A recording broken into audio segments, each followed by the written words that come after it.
The topic of my today's lecture is Shakespearean Sonnet. The topic is basically associated with the collection of Shakespearean sonnets that was published in 1609 by Thomas Thorpe in a quarto.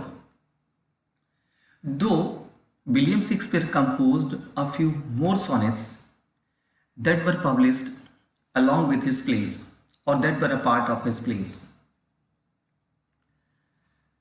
Shakespeare composed this collection of 154 sonnets likely over an extended period from 1592 to 1598.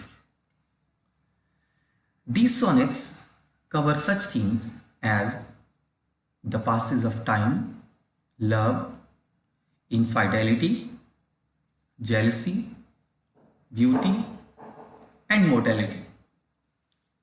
The first 126 sonnets are addressed to a young man. The last 28 are either addressed to or refer to a woman. Now let's discuss about to whom these sonnets are dedicated to.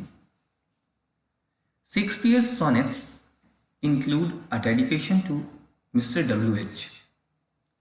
The identity of Mr. W.H. is not known for certain. His identity has been the subject of a great amount of speculation. That he was the author's patron, that he was both patron and the fair youth who is addressed in the sonnets, that the fair youth is based on Mr. W.H. in some sonnets but not on others, and a number of other ideas. The first identity of Mr. W.H. has been done in the form of William Herbert, who was the Earl of Pembroke. William Herbert is seen as perhaps the most likely identity of Mr. W.H. and the young man. He was also the dedicatee of the first folio of William Shakespeare's plays published in 1623. Another person who has been recognized as Mr. W.H. is Henry Wriothesley, who was the Earl of Southampton. Henry Wriothesley has received a great deal of consideration as a likely possibility. He was the dedicatee of Shakespeare's poems Venus and Adonis and The Rape of the Lucrece. Southampton was also known for his good looks. Now let's have a look at the characters who are there in Shakespearean sonnets. There are two main characters mentioned in Shakespearean sonnets, the fair youth and the dark lady. The fair youth is unnamed young man addressed by the devoted poet in the greatest sequence of the sonnets from sonnet number 1 to 126. The young man is handsome, self-centered, universally admired and much sought after. The sequence begins with the poet urging the young man to marry and father children. It continues with the friendship developing with the poet's loving admiration, which at times is homoerotic in nature. Then comes a set of betrayals by the young man as he is seduced by the dark lady, and they maintain a liaison that has been referred in sonnet number 133, 134 and 144. It concludes with the poet's own act of betrayal, resulting in his independence from the fair youth, and this theme has been mentioned in sonnet number 154. Another major character in William Shakespeare's sonnet is the dark lady, who has been mentioned from 127 to 154 sonnet number. These sonnets from 127 to 152 seem to be addressed to this woman, dark lady. the so-called Dark Lady of Shakespearean Sonnets. This woman is elusive, often tyrannous, and causes the speaker great pain and shame. Many of these sonnets reflect on the paradox of fair lady's dark complexion. As sonnet number 127 punningly puts it, black was not counted fair in Shakespeare's era, which favored fair hair and light complexions. This woman's eyes and hair are raven black, and yet the speaker finds her most alluring. The two final sonnets, sonnet number 153 and 154, focus on the classical god Cupid and playfully detail desire and longing. They do not seem to directly relate to the rest of the collection. As with the fair youth, there have been many speculations to identify this lady with a real historical individual. She has been identified with Mary Fitton. Now let's have a look at the form and structure of Shakespearean sonnets. Shakespearean sonnets are almost constructed of three quatrains, 4-line stanzas, followed by a final couplet. The sonnets are composed in iambic pentameter, the meter that William Shakespeare used in his plays also.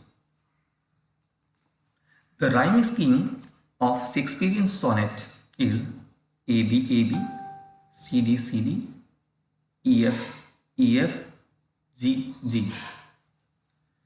Sonnets using this scheme are known as Shakespearean sonnets or English sonnets or Elizabethan sonnets also.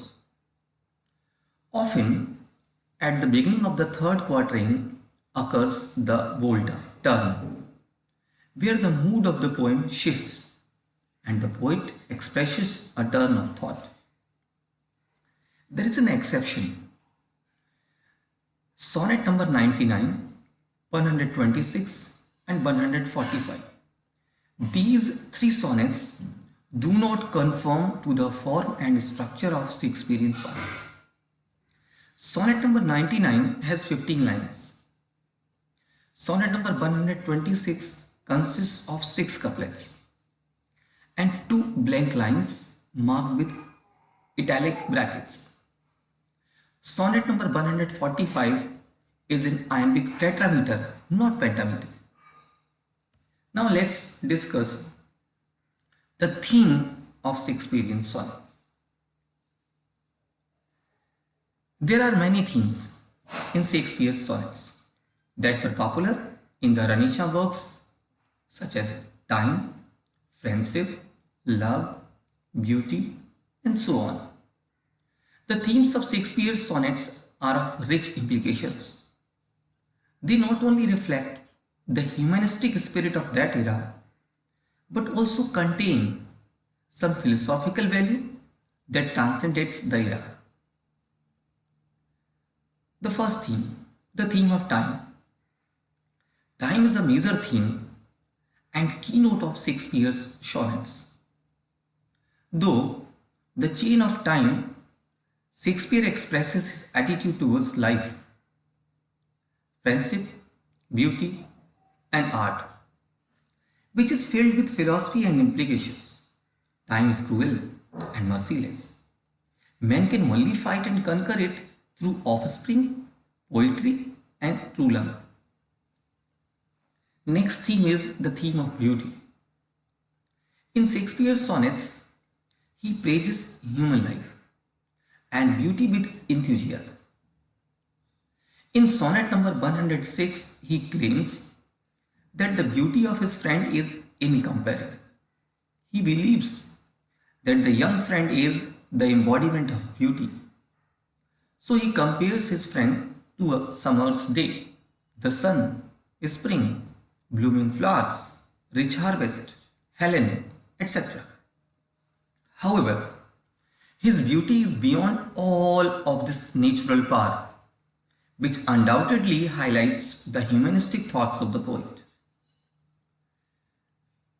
Next important theme of Shakespearean sonnets is the theme of love. Love is another prominent theme of Shakespeare's sonnets. During the Renaissance, men broke through the mental slavery of the medieval age and passionately praised and eulogized love. Lived in the great changing period of the Renaissance, Shakespeare also had his deep understanding of the theme of love.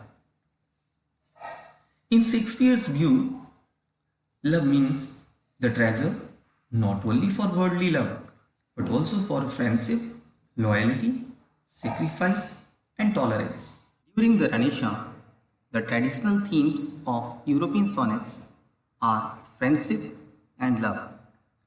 Shakespeare not only inherits this tradition but also updates it. He especially observes the erosion and gains insights into its counterforce, sustainable beauty and love.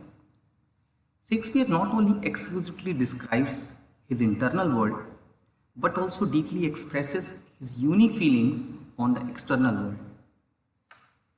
There are profound philosophical thoughts contained in the plain language, and his thoughts have impressive social meanings and remarkable characteristics of the era, which is exactly the charm of his sonnets and one of the important factors that make his sonnets an immortal classic. This is all for today's lecture. In the next lecture, we will deal with sonnet number 116, Let Me Not to the Marriage of True Minds, better known as True Love. We will discuss all the aspects associated with the